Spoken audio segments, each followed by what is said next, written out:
Okay, so this second episode is going to be with a longtime friend and music confidant of mine. His name is Byron Nash. He's an accomplished guitar player with many musical credits under his belt. Some of his creative projects have included local Pittsburgh bands Formula 412, Sporadic, and also Plan B. Byron is a pillar in the Pittsburgh music and art scene. He's been around for over 20 years. So he shall be joining the Zoom in a couple minutes here.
Byron, Uh, what's up, man? How you how are doing? you? Good, I'm good. well. Yeah, I don't, So, I don't, I don't see the video. I don't know if you were doing that. let me get on my side. How about that? Oh, cool. There you are, dude. All right. There you are. Good to I see you, I had to man. hit, you too, bud. I had to hit start video on my side. So Gotcha. I know you're used to this, man. I knew you would not have to be hemming and hawking on the connection because you're used to doing these type of things. yeah, at this Yeah, point I am. exactly, dude. Exactly. So hopefully this will be a little bit more different experience since it's with me. Yeah. But so you guys just did a show at Mr. Small's in Pittsburgh at the Yeah, they what they did was it was outside. So because they couldn't have obviously like people inside because of COVID. uh So they got some type of permit to set up tables. There were distance outside, concerts were free. You had to order food in order to drink. You can just kind of be there. And the bands were set up outside, but kind of on like where we would do the load in. So we were above the street. So you had a really good view of everything. They had like a mhm. heater up there, and yeah, that So was it was like a festival actually in the middle of uh COVID. not quite a Okay, not quite a no. I mean, it's like a block like a street block party almost like Oh, okay. that type of thing. Yeah. And that's Liz Berlin's spot, right? From Rusty hmm Root. They're Yeah. still affiliated with that spot and stuff. Yeah. She owns that. Her and her husband own it. Oh, cool, cool, hmm cool. Awesome. Do you ever see them at all on a local I've level? I mean, she actually was the MC of the event all day. So Mm-hmm. she would like introduce and like they got my beer for the event. And when they would do the acoustic nights on Mondays, I used to go down there and try out new songs. And Liz would be there and sometimes hop up with people and stuff like that. So Hmm. I run into her quite a bit, and might even be like working alongside with them in the near future. We'll see.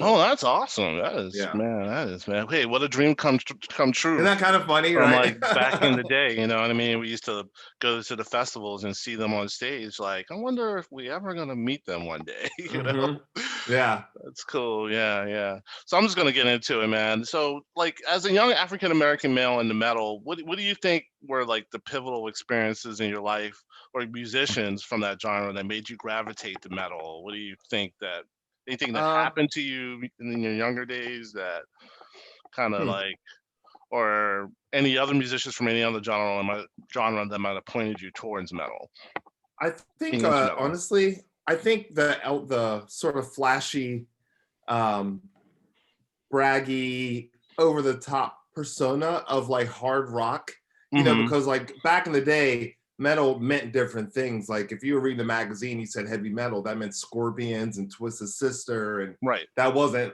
But that now it's like that's like hair band stuff and hard rock. So at the time, that sort of was your metal, and I think having the early influences of like Kiss from just the visual aspect. I never Mm-hmm. even really knew what their music sounded like as a kid, but we were Kiss for like 5 years straight for Halloween. Like that had an impact on us. My Right. actual first guitar was a Kiss toy guitar, Oh, and like awesome. so we were in it. But really, it was probably like Prince and Rick James and seeing like black Mm-hmm. bands. Like seeing like Cameo and Mandrill. Like I grew up on record. Like P Funk was huge in that for me, Right. because you saw people with instruments, Bootsy with the glasses and the bass and the stars and all that stuff. So that Mm-hmm. was sort of probably the very early formative years of it, which Yeah. almost seemed like a natural transfer to like the MTV era, when those videos like seeing Rat and Motley Crue, Right. that stuff was like larger than life to me. And I remember just like being hooked on.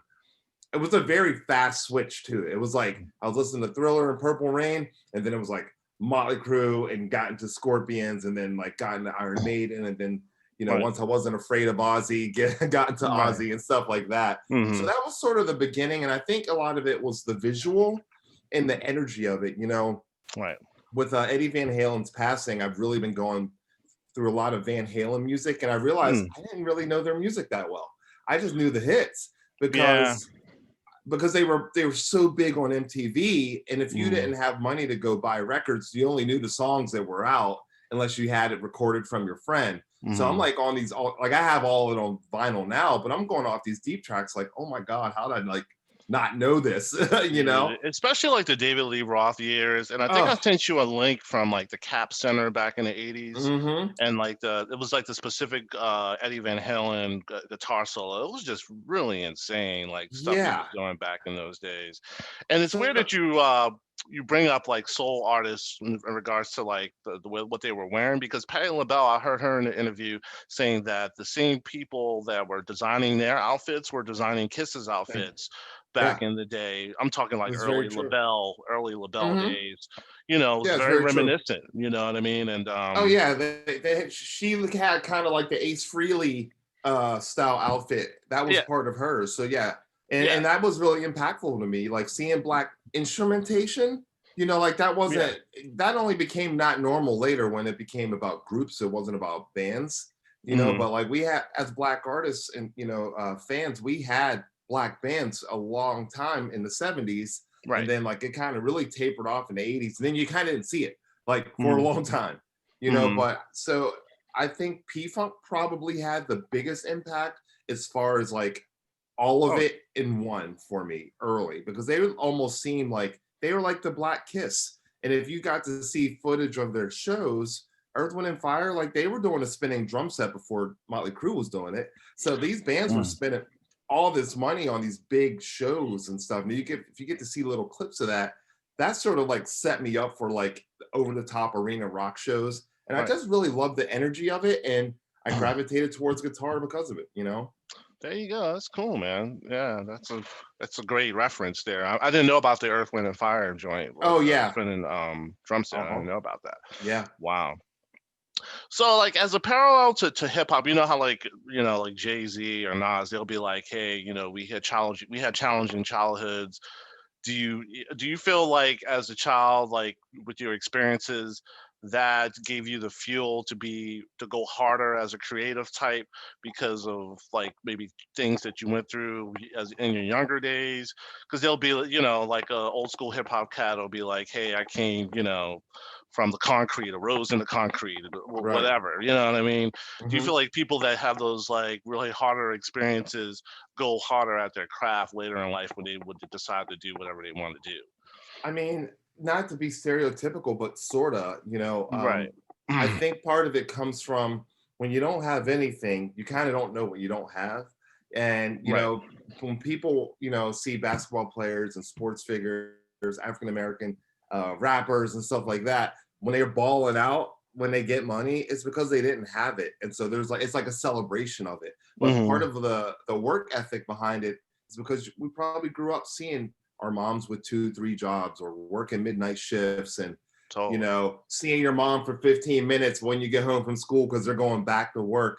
And Right. even if they're not necessarily teaching that to you, like you have to do this, you're watching by example, and you kind of see the struggle in their face, and then they're tired, and Oh, yeah. and you take it for granted that they're providing until you're like out in the world and you understand what that really means. And so I think once you find what you want to do, no matter what it is, like I always felt like people are like, why do you go so hard? Blah, blah, blah. And I'm like, I'm not going hard enough. And the people that I admire, they go way harder than I do. You know what I mean? Like, Right. Right. Right. Right. and I think I just come from that because my mom always held 3 jobs despite whatever she was going through. She always worked. And Yeah. I remember your I mom used to work for US Air. I remember that back in yeah, the day. and I was kind of like a lazy teen. Like I took care of the house, but I didn't like have many jobs and stuff like that. I was Hmm. more like the overseer of the house. Right. And when I became a young parent, I when I chose to be a single parent and my kid was mixed, the number one lesson my mom said when I agreed to bring him home for good, and it was like, okay, I'm proud of you, but, and she said, because he's mixed, if he were with the white family or the white parent, he would be viewed by the world as like mixed, a mixed child. But because you're going to be raising him solo, he's going to be considered black, and you need to understand what that means. And at 18, I didn't know exactly what she meant Hmm. because I didn't have enough life experience to understand the full spectrum of what she meant by, Right. you're black out here in the world, and your son is considered that too, and what that meant towards us. So that was sort of the starting point for me developing my work ethic, was like taking care of him, and Hmm. then just kind of feeling alone in the world because I didn't have those resources to fall back on. I had like support, like morally, and like, my grandmother would send him outfits and stuff like that, like grandparents do. Right. But I never had a sense of like I could fall off a little bit and chill. Like I knew I had to keep going and keep going. And life kind of taught me, like, if you don't go hard for you, nobody's going to believe in your stuff anyway.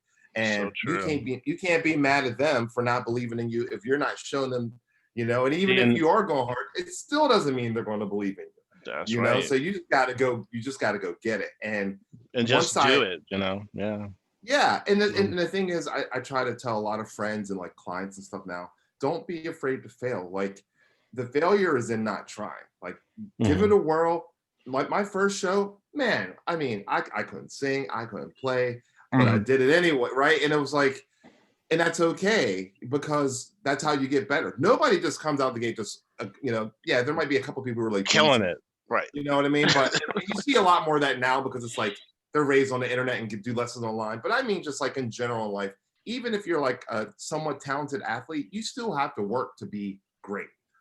Kobe was Yeah. great, Jordan was great, but look at the work they did in them dark hours. What did they do? How many shots a day did they try? How many Right. times did they miss? How many times did they fail that we didn't see? And we are only celebrating the greatness. All that greatness, there's a lot of darkness behind that. And so those are the Mhm. people that I admire. And that's sort of what makes me go hard. That's why, like, my age doesn't bother me about where I am with music because I'm like, the destination isn't really the goal. It's like the journey. You know what I mean? Like, I've Yeah. done a lot of cool stuff, and I look back, I'm like, oh, shoot, that was 20 years ago already.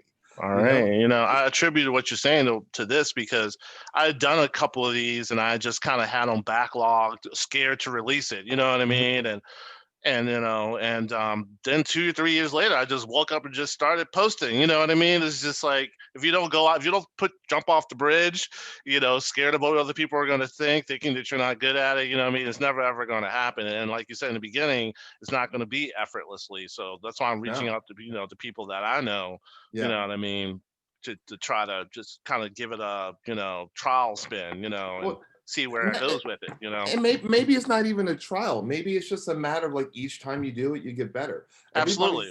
Every Absolutely. single person started with one follower, right? Right. Every single person started with one fan. You just do it a little more and a little more, and then and then you grow into it. And then if you really want to get better, then you start educating yourself and like researching and reading books on it and podcasts, and Like Well, ironically, I went to school for broadcast journalism. I just never used any of the the skills that I learned to right. do this. You know what I'm saying? So I did that when I first moved to LA. I went to school for that.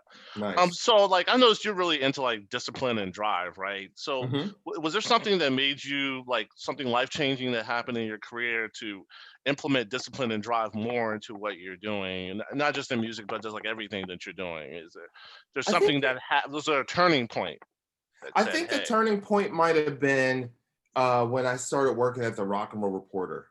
And I started interviewing like bands and national bands because I didn't have a band at that point. I was just playing guitar at home because I love playing guitar. right, And I was writing CD reviews when we were roommates for fun, and I mm, used those because I was like getting my GED and stuff. So I was like typing reviews out to get better at writing. So mm, when I got that job or internship, it was for art, but it was right on the cusp of when graphic design was coming in and taking over as an industry, and fine arts was kind of being weaned out. And so I didn't learn all of the computer skills. Like we mm, got computers my last semester.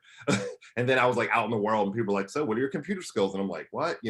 mm." So, but what turned the corner was that when I did the first Rat interview, like I interviewed Oh. Rat, and Was that Stephen Piercy or it was him and Warren D. Martini in a Warren hotel. Warren D or Martini? But didn't one of the guys from Rat die like Yeah, 5 years Robin ago? Crosby died. He Robin died from Crosby.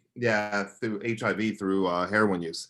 And Oh my God! Wow. yeah, Okay. so that was sort of a turning point because here I am still like a fan, Hmm. and I'm sitting in a hotel room with these guys who are on the decline of their big career playing arenas, but still like big in my eyes. And I'm talking to them about the current state of music and how directly affected they were by it. And it kind of took some of that backstage Wizard of Oz stuff away from it. Hmm. And then the record that I had since I was 15, they were rolling a joint on. And like that was sort of a surreal eye opener, and they were Right. like chilling, like had me in the room, and they didn't treat me like a black dude who didn't know their music. Like they were like real Oh, cool with me. see, So that's that kind of cool. opened the door. And then when I started writing more, I became a local music editor. So when I started writing about local bands, that thrust me into the music scene. So, and there weren't many African Americans at all in the music scene. So I knew I had to always be a little bit better at what I did. People were questioning me on reviews, like, you don't know our music. And I'd have to like defend it, like, no, that riff sounds like the third bridge on Queensryche. So you know what I mean? Like Yeah, yeah, yeah, yeah. I had to like defend my position. And a lot of it was simply because I was Mm. black in a rock environment. So that always made me want to work harder. That always made me, when I got my first band, I was like, dude, we need to practice 3 times a week. We practice like 10 hours a week, Mhm, because we knew that everybody doubted us. So there was like a little chip on your shoulder. And mhm. usually people who are winning, if you're like an underdog, they don't go as hard because they're already winning. You know Right, what I right. mean? But like if you just keep churning at it, and I found that, like, I'm like, oh, these bands aren't that much better than me. It just seemed like it, you know what I mean? And so that just always got me fired up. And when I realized that I sort of had more power over myself, that's when the discipline really kicked in. I'm like, well, I know that on New Year's Day, no band in the city is going to hang flyers all day, but I will. Do you know Right. what I mean? Like, I know that, like, I'll out flyer you, I'll out promote you, like it just became this thing, like a fire in me. Like, all right, well, yeah, sure, you might have a bigger crowd and bigger follower, but you won't do the extra work that I'm willing to do, no matter how much success I end up experiencing. I still had this kind of grunt work attitude about it. So, Mhm, and it ends up transferring into every part of your life, no matter if it's music, mhm. gym, business, relationships, whatever. It just becomes a character Well, thing. that was my next question. How important do you think building relationships was to your, like, current It's the success it's the number one thing. and the things that you've done over the years? It's the number one element. If people Yeah. can't do that, they're not going to succeed, because all of these businesses, the music industry, service industry, all of it, if you want to navigate, you got to navigate in the sea of people. Right, My right. dad always And told me, each he's one like, of those piggyback off of each other, the service to the music, mm-hmm. everything, to And even the fitness to the music, right? People yeah, that you are in your fitness stuff, they listen mm-hmm. to your music and they come to your shows, right? Yeah. And some of the people that I have as clients were actually bar customers first. Wow. And the reason Mhm. why they trusted me was because they could see that I was living what I was saying, but I think a lot of it is simply, you have to be, bartending helped me almost more than the music industry be successful in the music industry because of all the variables of people and different styles and situations that I was in with people all the time. Like a Mhm. bartender, the server meets more people in a week than the average person. If we meet 1,000 people in a week, that's not normal. Mhm. You know what I mean? But if you know how to deal with 1,000 people in a week, well, then when you go to like negotiate a deal or have a conversation with people, it makes it a little easier because you can read body language very quickly, which is key in meetings. Like you can tell if a person got their hands crossed, they're a little guarded. If their shoulders are slumped, they might be lacking some security and self-confidence. If Right. their arms are crossed, they're really hard to penetrate. And it's like real fast things that you're not really that conscious of. But when you deal with a lot of people, especially now, like when you're dealing with like emails and stuff, emails are tricky because you don't get the emotion. Texts are tricky, so Yeah. I'm glad that Yeah. I came up in an era where I didn't rely on that. I did on emails because all of my relationships with the labels and the publicists were all via phone. So in email. And they were mostly women, right? So I had to be able to hear where they were in their conversations. And same thing with all the artists that I interviewed. Hmm. Like a lot of them, like I interviewed a lot of people in person or at the show or backstage or on the bus, but probably 60% of those were on the phone interviews with the recorder. So you have to gauge if they even like that last question or what mood are they in or what number interview are you in that day before Lenny Hmm. Kravitz got to go on stage later and he's trying to save his voice. You know what I mean? Like, so Exactly. I think people relationships is the number one thing that anyone is trying to navigate in life. They need to work on that. There you go, man. Yeah. So you've obtained like a lot of local success. Do you like have a certain amount of gratitude towards the city, like as a like being a local artist as opposed to like being like this big nationwide or a big East Coast artist? Like, do you feel more, appreciative of being a local artist as opposed to having more exposure across the country or across the world? No, I don't think it's that. I think part of it is that um I did all this while being a single parent. Right. There were times I was offered to go on tours with national groups or like join bands, and they were like, "No, you be our guitarist." I'm like, "My kid's 8, I can't." And so it just Mhm. wasn't my time to take it to the next level. And the times that I was close to what that next level was, because I was in a band situation, that gets tricky because when you're an independent band and you don't have a manager and you're self-managed, everything is riding on your shoulders on how you guys navigate, right? Yeah. Together. And it's hard to make a band work if only two people are fully pushing it and maybe somebody's just playing some music. Like I think at least for how it was back then, it really takes a lot for a whole group to elevate. Yeah, I Um, don't I don't think, not to cut you off, I don't think that Pittsburgh gets the credit for their local scene that they're due, to be honest yeah. with you, because it's such a big sports town, the Penguins and the Pirates and of course the Mhm. Steelers, right? Yeah. So when you're there, you kind of get engulfed in that whole sports thing, but really Yeah. there's a lot of good music, a lot of eclectic music There's coming a out lot of of the national area. artists out of here that people under like Yeah. Code Orange is big as hell. And they're from You here. talking about Like, the metal band Code Orange? yeah, Oh yeah, yeah. yeah, they're really big. Yeah, They're they're huge, big. Yeah, like there's a lot of artists that have experienced a ton of success out of here that people yeah, don't realize, or people locally do realize, or a lot of people, Code Orange went and got big outside of the city, and then people were like, oh, they are up for a Grammy, and like we've had mad people doing well. So yeah, I just yeah. think for me locally, you have to have a foundation first, Mhm. and then it just depends on what your goal is. I think chasing being big or like recognized on another level has changed. Yeah. Before it was like, do you need a label to get signed? You need a manager? Or you want to be on the road Mhm. for fucking 9 months, whatever. But now it's sort of like, all right, well, let me think about the other ways that I can do that, because I found that I was reaching, like I collaborated on a song with a lady from Germany, Mhm. because she liked my guitar playing. I would have never had that opportunity before. I don't even know if I would have taken the chance before, because I might have been weird about sending my guitar playing out. So Because of now, your online exposure, probably you got that. yeah. Yeah. So like working more on that, like, I'm appreciative of all the things that I've done in the city, and the gigs that I get, and the fact that I know a lot of musicians in town have really struggled through COVID, and I really have been working, and I'm not like a musician for hire per se. Like I don't play music to get money, and Right. I think that's the difference. If you're an artist who was only like if you're a regional band and you were just touring and that was your success, so we're looking at it from the inside out saying, oh my God, that band's been on the road for 2 years. Well, then they're hurt because there's no clubs to play, right? Hmm. So their thing stops in its tracks. But if you're just an artist who loves playing guitar like me, I can play acoustic here, I can play something there, I can hire a couple guys. So my options have been more wide open, which has kept me playing music more during this sort of dark time because I don't Hmm. have a limit on what it is. And I didn't play music for money. So that's why I always held 3 jobs. I got paid, but that's not why I played music. And that's not Right. why I took gigs. And so if people were like surviving off of it, it's a different career goal than someone who's just trying to be an artist and eventually take it to that next level, which is I'm more on that side. Cool. What advice would you give like younger guitar players that are like just starting to play guitar, maybe just about to get serious, like as far as perfecting their craft? What advice would you give them? I would I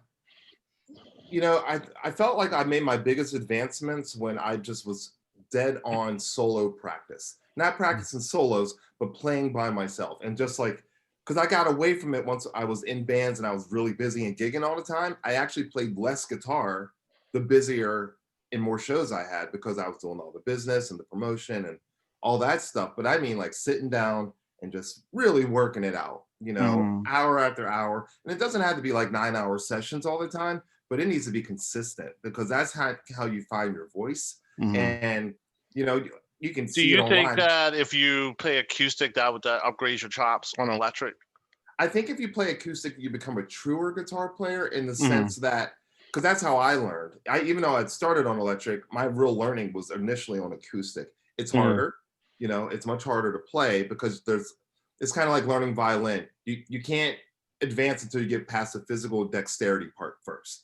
So Hmm. you'll develop stronger hands through playing acoustic first, but also you don't have the luxury of cool sounds and volume, right? Hmm. So if you hit distortion, even if it's like a chord and it's out of tune and kind of sucky, it sounds kind of cool, right? Hmm. So then if you're learning, oh, that sounds cool because I'm playing this and I have these effects, and then you take that person and put them on an acoustic, the acoustic is so true to whether or not you have your strings pressed all the way down, if Hmm. that chord is clean, if you have good rhythm. And so Hmm. my number one thing I tell like students and like anyone who's just asked me guitar advice, get in metronome and like get an old school metronome that like dancers would use and like, violin players and classical people will use, the ones that click back and forth, the triangle joints. Because the beeps, even though you can change the tone, they don't give you a percussive sense. And you need to develop your internal clock first because there's a lot of guitar players, go to any music store, you'll hear shredding all day.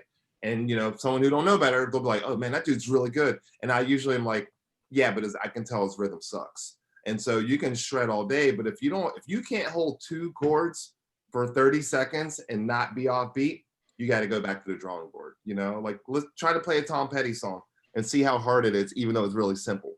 Right, Like man. you're like, Exactly. oh, and that will help you become not just a guitar player, but a musician. Because Right. sometimes there's people who are only guitarists and they don't know how to play in bands and they don't know how Mm. to play with other people. And so if you become more well-rounded as a musician, your ear develops, but you won't get that without spending a lot of time with your instrument. Yeah, Steve, Steve, my brother, he Mhm. he made that comment about like you could enter a room with a few musicians like brand new and it could feel like 5 hours with musicians that you don't have chemistry with, or it could feel like, you haven't been there that long with musicians you do have chemistry with because you guys are all on the same Yeah, level and the chemistry is there. I mean, that's yeah, important when you're in a band, especially with cast that you don't know, like brand yeah. new. If you're playing with, I know you play with a lot of session players or whatever, Mhm. so that's very important. I think it's also important to listen. A lot of times I think it's just people want to be heard. They want to show how good they are. And Mm-hmm. if you can have some humility about your playing, like I know I can, when it's time to tear it up, I have the confidence now in my playing that I know I can rip it up if I need to. But I love knowing that I don't need to. When I played on the Beatles cover concert or the Tom Petty thing, none of those songs required anything more than the song. So play the crap out of that part, like Hmm. own those 4 chords, How well can you play those chords? How well can you gel with the song? How well can you make it more about the collective piece than individual instruments? Because we come from a metal background where everything's moving at once always, right? So you're like, oh my God, that guitar solo was crazy. Oh, you hear those drums? It was almost like isolated, even though we love the bands, the music called for this sort of like pointing out the different parts, and then there were certain groups where it's like, you felt like it was like one solid thing, Right. Yeah. And I think so if you come from a rock background where you are like on your guitar, it can be very easy to lose sight of the fact that you need to play as a unit. Like, okay, let's take Van Halen, for instance. It's really a three-piece. You don't think of them as a three-piece. They're really a trio. They're no different than freaking the Police. But the way that Eddie would put his chords and his voicings made the chords sound so humongous and filled it up. Are you saying that because Dave doesn't play guitar? Because Sammy plays guitar. They both play guitar, actually. Dave plays some guitar too, but he doesn't play guitar mainly. So if you really think of Van Halen, if you think of Van Halen's music, they're really just a trio, and rarely overdubbed. So like a lot of that, like the extra stuff in between and those chords, that's all just him playing guitar, but it fills voids and gaps and just the way they use harmony with the vocals and all those different elements. So while he was a superstar guitar player, I listen to Van Halen, I think band. And then I'm like, oh my God, there's these like great moments, right? But like they were one full thing, even though same thing with Pantera. He's, they very similar. Yeah, they're very similar to Pantera. Yeah. Because you didn't really see Phil picking up guitar until he was like with Down or Superjoint Ritual, those later projects. But in the early the Cowboys and Vulgar and all that, definitely Phil wasn't playing much guitar on that. So I'm going to start getting to this little thing called top four. I know everybody's doing top five, but I'm doing top four. Okay. All right, top four underrated metal, any metal thrash band. Top four underrated, in your opinion, over the years. It really, didn't get that much. Fourth Century was one of my favorite ones. I always thought that band had a lot of potential to be like one of those like third tier next wave of underground metal, just because the guitar playing was so unique. So good, man. Atheist. Even if I'm going off of one record, I'm going to say Atheist because they introduced that sort of jazz element even more so than some of the other groups did, because they literally had songs that sounded like Al Di Meola. And I think that helped elevate, metal got kind of stale around that early 90s. And they were one of the bands that like were outside of that. And I like that about them. Well, I just want to say something about Atheist. I saw an interview with Chris. That's his lead singer. The guitar player is Chris, right? Yeah. Yeah, he said that Atheist actually predates Death. Like they were out before Death. I mean, of course, both of those bands are from Florida. Yeah. But Chuck Schuldiner, he used to diss them back in the day, be like, "Oh, you guys are posers. You guys are playing jazz, death metal, blah blah blah." But then later on, after the Leprosy and all that shit came out, that's what Chuck was starting to do, was playing this jazz death metal. You know what I mean? Progressive, jazzy. Progressive jazz death metal. But yeah, Atheist, I didn't even know that Atheist actually predates Death. So yeah, I don't know if I knew that either. Yeah.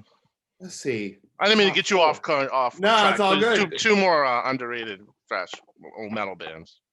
I think, I think that, interestingly enough, I think Death Angel could have like gone further if they didn't.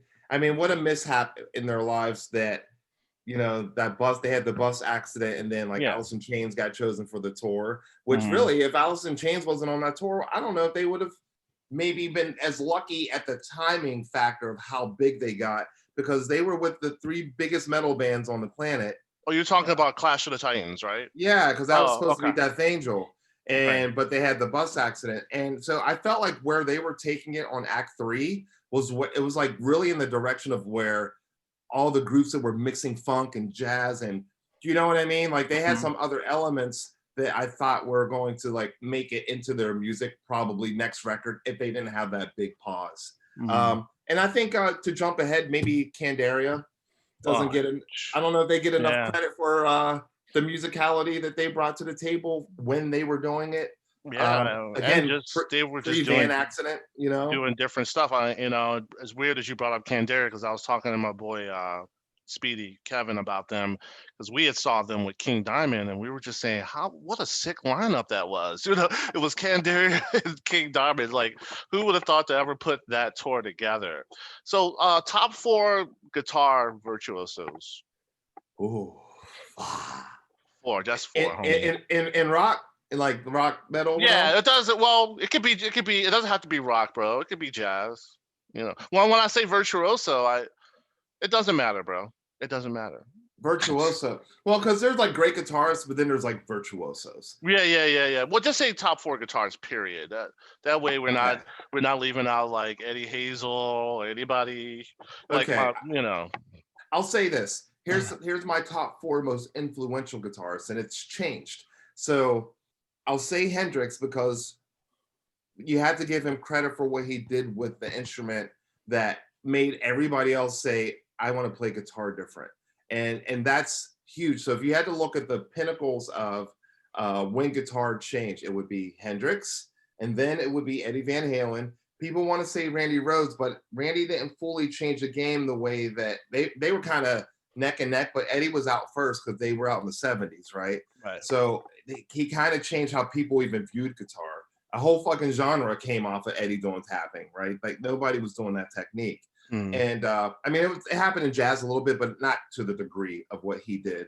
And then after that, I'd say Dimebag became one who changed how people tried to play guitar. But if you link them all together, you can actually hear it. So you hear the Hendrix, the swag, the soul, in the Eddie stuff. And it's funny because for all the technical stuff Eddie did, if you ask him like, so did you have like some different chord voicings? He'd be like, what do you mean?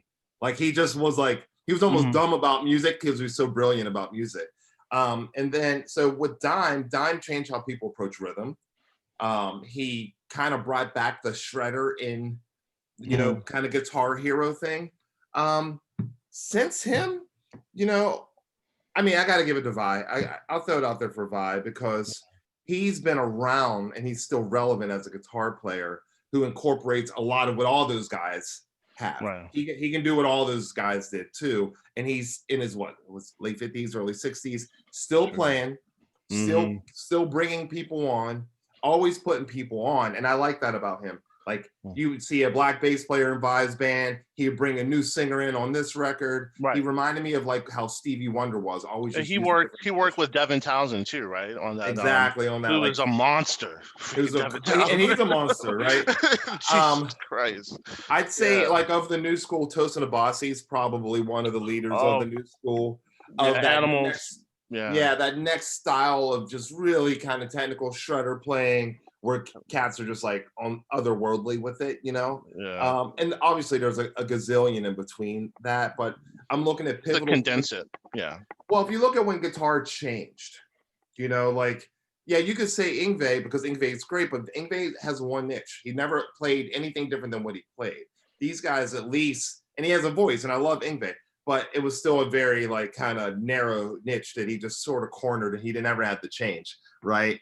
But as far as like when guitar playing, not just for like guitar fans, but for like rock music in general. And that's the difference, right? So Hendrix changed the platform, even though like, he had Clapton, now he had all these other great guys, Santana, but he changed how guitar was played and heard because he like the way he mixed his pedals, he played with feedback, blah, blah, blah. So when Eddie came along, like when Eddie did Beat It, he did that. It was like 3 takes and he didn't even get paid. They gave him like a 6-pack. He did it for free because Van Halen was having tension. So he snuck and did Beat It. And then he didn't know it was going to be such a big single. And then the management was mad at him for playing on the damn song and playing for free. Right. But that's one of the first times that technique was heard on a pop song. I think a lot of people forget to mention Prince. I mean, his guitar playing too, as far as I want, but I don't want to go too deep into guitar players. But no, people forget to mention him. Yeah, people forget to mention Prince because he was such a big artist. True. Like overall, that you kind of like slip on his playing a little bit. But it's like, oh wait, because he had all the things. He was an actor. He could play keys. He could play drums. So like sometimes I think it gets forgotten, even us guitarists. And then we're like, oh wait, fucking Prince was the dude. I'll say Prince was another one because he sort of held the torch for the soul guitar players too. Right. And So I mean, yeah. So we love like a lot of female artists, right? Like Bjork, Mhm. Erica, we got Hiatus Coyote. What female artists, do you think influenced your style, like over the years? So Whether it be songwriters or performers. I think in early impact would probably be Tina Marie for Oh, sure, because she played guitar, she could write some songs, she produced. I loved her music, I loved her lyrics. mm-hmm. But when I really started getting into like the female artists, like real heavy in the early '90s, Bjork was definitely at the forefront of that because she was fearless. Mm-hmm. She always took risk, and she never did the same thing twice.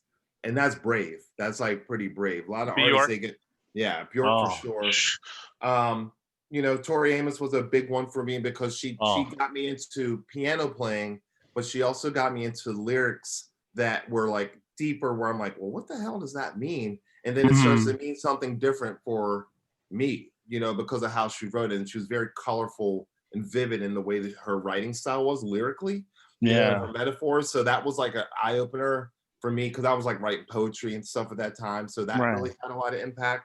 I really miss Tori so much. Like I don't hear about her coming around here that Yeah, much at all. Maybe once or twice in the past 5 to 10 years.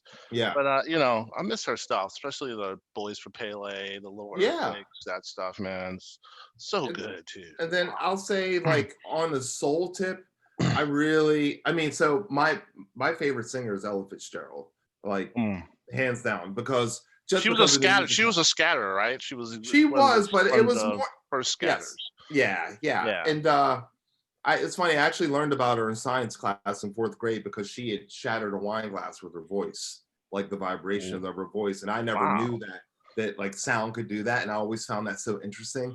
But I have like probably 20 Ella records. I'm really heavy on Oh. Aretha Franklin. Oh yeah, my jazz, like the Sarah Vaughns, all that stuff. I'm deep on those people because they came up at a time when it was male dominated and it was like in the 30s, so like the race thing was real intense, and for Right. them to be Right. on that level like that, and have the respect of those men artists and those like composers and stuff really means a lot to me, and maybe it just triggers a lot of that like grandmother feel too. Yeah. um Yeah. but Aretha Franklin, man, like if you really get on some Aretha records and realize those are like first takes and stuff like that, I'm like, oh, Yeah.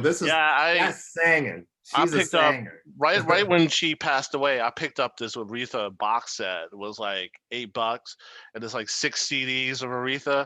And like for like Crushing. 2 days straight, I just kept playing. Continuously play all the because I don't really know like a lot of besides like the Yeah. popular stuff, but Hmm. just kept playing Aretha.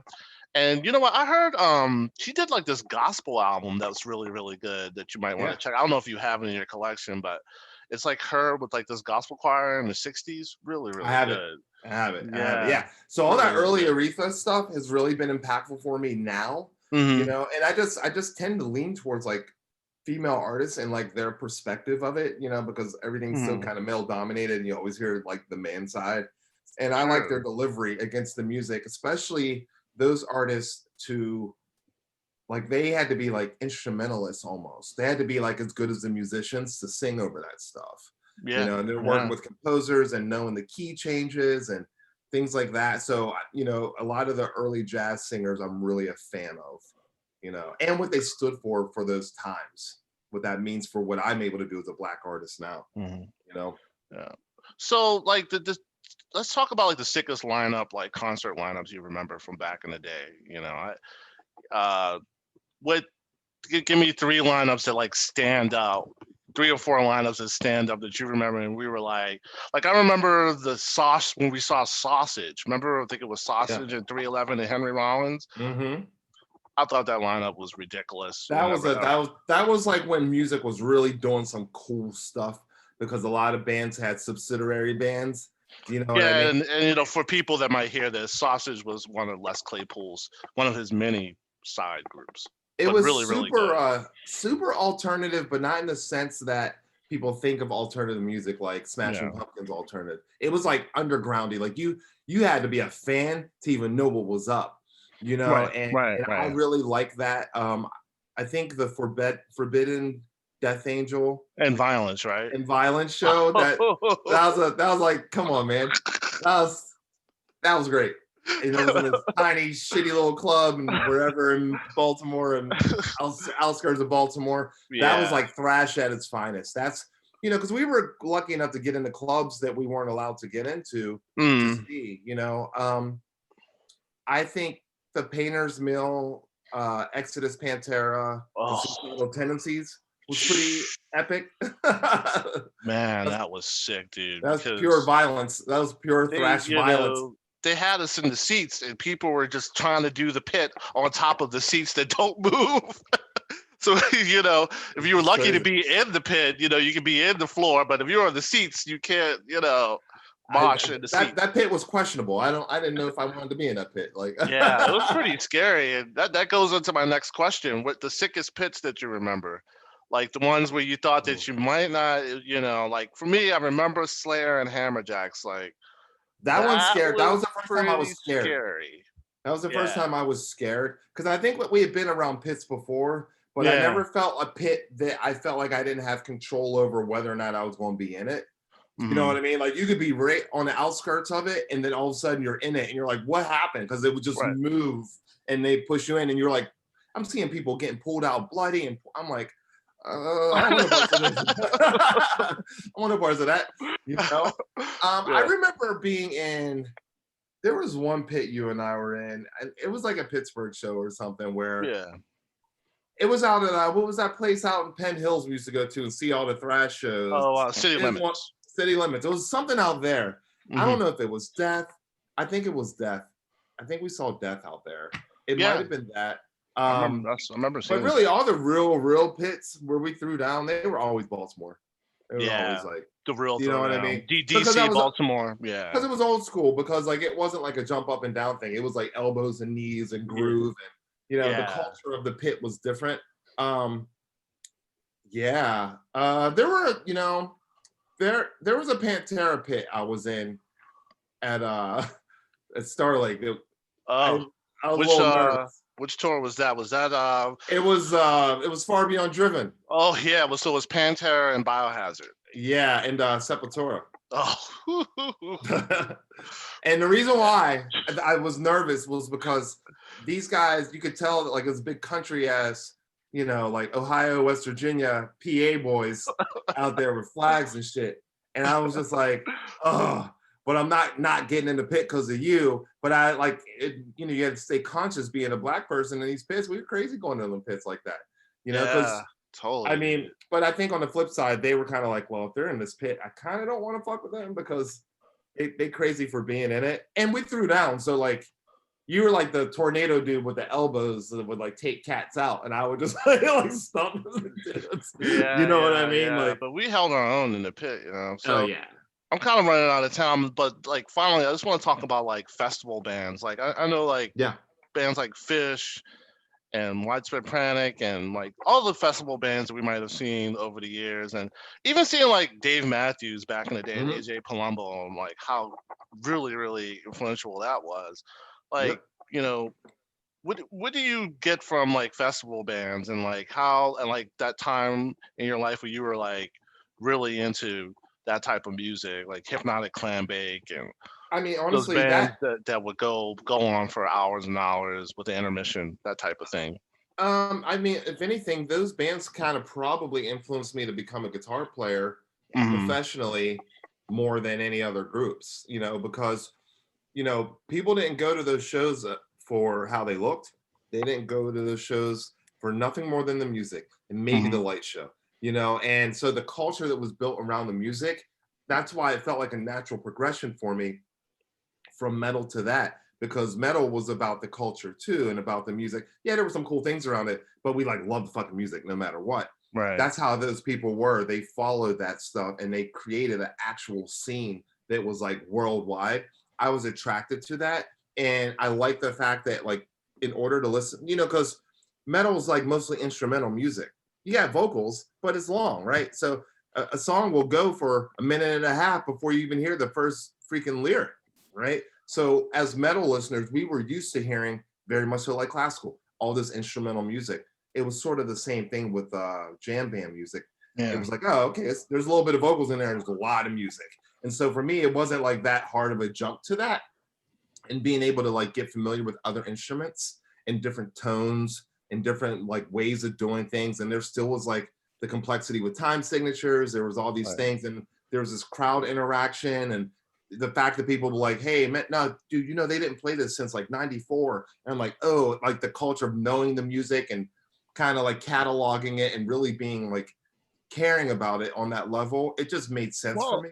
for me, it kind of introduced me to a lot more music like bluegrass and Mhm. zydeco and like, Things I would have never listened y- to without it. yeah, you know what I mean? And a lot of people don't know that, Bonnaroo was a festival band festival in the beginning, it For wasn't like until the later. first 3 years. Yeah, really, really, you would go see Phil Lesh or, And Mo Rat and Ben Dog. Harper. Yeah, Yeah, at Bonnaroo. And then later on, they started adding, Opeth. everyone.